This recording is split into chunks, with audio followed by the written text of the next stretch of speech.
آپ دیکھیں مجھ پہ علماء کو اتنا غصہ کیوں آتا ہے، تو میں اکیلے میں جب بیٹھ کے سوچتا ہوں نا تو میں کہتا ہوں بالکل ٹھیک آتا ہے، آنا چاہیے. جب آپ پہلوان سے اس کا زور ہی چھین لیں. بریلویوں کا زور یہ تھا کہ باقی سارے گستاخ رسول ہیں، ایک بندہ آ کے ان کی منجی ٹھوک دے یہ بتا کے کہ چشتی رسول اللہ لکھا ہوا ہے، میرا جھنڈا محمد کے جھنڈے سے بڑا ہوگا، تمہارا بایزید یہ کہہ کے گیا. تو مجھے بتائیں بریلوی علماء اور ان کی کٹر پبلک خودکشی نہ کرے تو کیا کرے؟ یا خودکشی کرے یا مجھے گالیاں نکالے. ان کے پلے تو شاہی کوئی نہیں رہی، ایک ہی سودا بیچ رہے تھے، وہ بھی جانتا رہا. تو منو نہ پٹن، خود سوچیں. چیخیں ان کی بالکل ٹھیک ہے. دیوبندیوں کے پاس یہ ایسٹ تھا حق چار یار کا نعرہ، وہ نعرہ ہی ان کے گلے میں فٹ ہو گیا. ہم کہتے ہیں حق چار یار ہے تو آپ بعد میں کیسے نعرہ لگا سکتے ہیں سیاست معاویہ زندہ باد؟ تم تو خود کہہ رہے ہو حق چار یار. اگر یہ بعد والا بھی ہوتا تو تم حق پنج یار کہہ رہے ہوتے. چار یار کا مطلب کیا ہے؟ وہ کہتے ہیں بات کو نہیں ہم ڈسکس کر رہے ہیں، اس کو کر رہے ہیں. ہم کہتے ہیں اسی کو کر لو. حق چار یار کا مطلب ہے کہ حق چار یار کے جو مخالفین ہیں کہتے ہیں ہاں ہم ان کو نہیں مانتے، ہمیں تو حکم ہے علیکم بسنتی و سنت الخلفاء الراشدین المہدیین. یہ انہوں نے جو بندیوں نے اپنے جھنڈے کے اوپر لکھا ہوا ہے. تو پھر ہم پوچھتے ہیں کہ بتاؤ پہلے خلیفہ کے مخالفین، ہاں کہتے ہیں جی مرتد، منکرین زکات ایسی کی تیسی ان کی. دوسرے خلیفہ کے مخالفین کہتے ہیں جی کافر، رومنز اور پرشینز. تیسرے خلیفہ کے مخالفین وہ کہتے ہیں جی بلوائی، حالانکہ اس میں صحابہ بھی تھے، ہاں صلح حدیبیہ کے صحابہ بھی تھے، لیکن بلوائی کہتے ہیں. ہم کہتے ہیں ٹھیک ہے جی ہم آپ کے ساتھ ہیں، جو کہ حکم ہی ہے. چوتھے خلیفہ کے مخالفین رضی اللہ عنہ ہیں. یہ حدیث یہاں پہ آ کے رک کیسے گئی؟ آپ کی گاڑی پنکچر کیوں ہو گئی؟ کھوتی کیوں مار گئی تھوڑی؟ ہاں پرانے زمانے میں لوگ گدے پہ سامان کو لے کے جاتے تھے نا، اور جب کسی کی نیت مری ہوئی ہو نا اور اس نے وہ کام نہ کرنا ہو تو کہتا ہے میری گدی بیمار ہے، یہ مر گئی ہے. تو یہ حق چار یار کا نعرہ خود ان کے گاٹے میں فٹ ہو گیا. تو آپ مجھے گالیاں نہ نکالیں تو کیا کریں؟ کل تک کہتے تھے بریلوی جو ہے وہ کہتے ہیں مردوں سے مانگ سکتے ہو. میں نے کہا کہ تمہارے اشرف تھانوی نے نقل کیا کہ قاسم ننوتوی 6 سال بعد مرنے کے قبر سے نکلا، خواب میں نہیں بیداری میں، اور دیوبند کے 2 مولویوں کی صلح کروا کے واپس چلا گیا. اور جس مولوی نے یہ منظر دیکھا سخت سردیوں کے اندر اس کا لحاف جو ہے وہ پسینے سے تر ہو گیا، اور بھی کچھ نکل گیا ہوگا.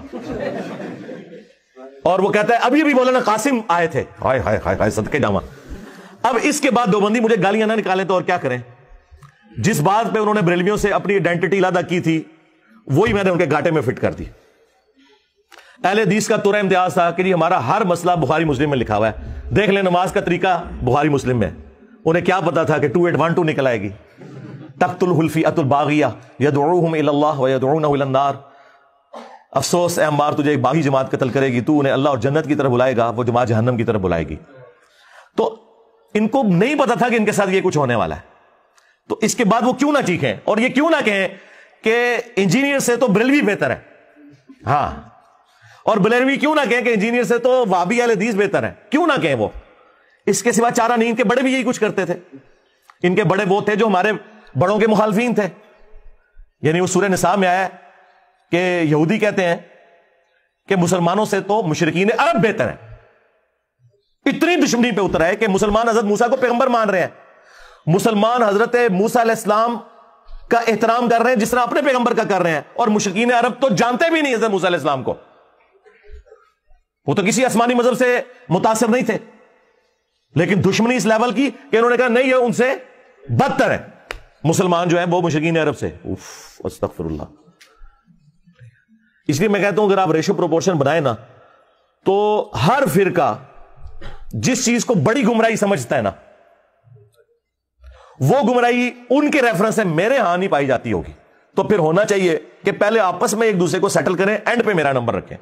یعنی اہل حدیث سے پوچھیں کہ کیا میری گمراہی بریلوی دیوبندی شیعہ سے زیادہ ہے ان پرنسپل؟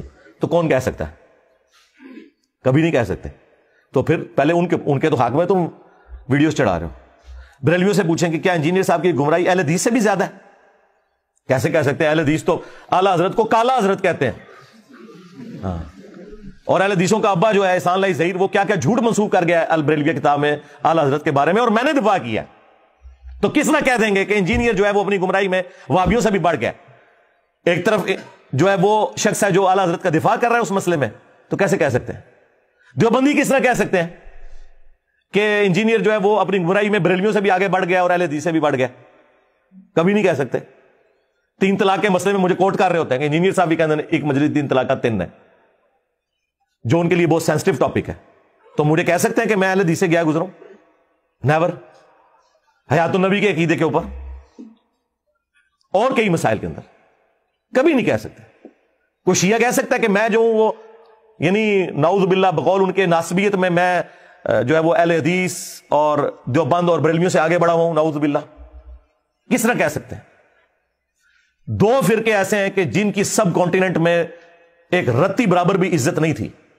ایک وہابی فرقہ اہل حدیث، دوسرا شیعہ کا. ہمارے اس پلیٹ فارم کی برکت سے عام لوگوں نے انہیں ایکسیپٹنس دی ہے کہ یار یہ بھی کوئی فرقہ ہے.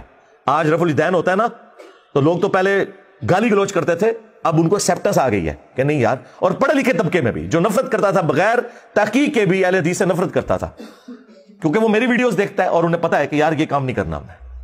اور شیعہ کو تو انہوں نے ویسے کافر ڈکلیئر کیا ہوا تھا. شیعہ کو تو انہوں نے بالکل پرسیکیوشن کر کے سمجھ لیں زمین میں دفنا دیا تھا.